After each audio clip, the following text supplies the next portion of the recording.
Assalamualaikum everyone and good afternoon, especially to you ma'am. I am Althea Zumimbay and today we will going to revisit the history of Butuan boats.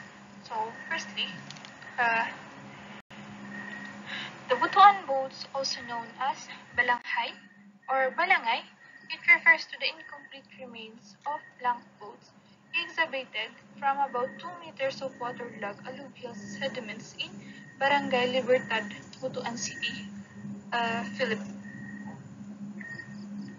And then, the Balangay boat were discovered in the late 1970s in Butuan City, Agusan del Norte. It has a total of 9 wooden boats were accidentally found by locals searching for alluvial gold on land near the Masao River.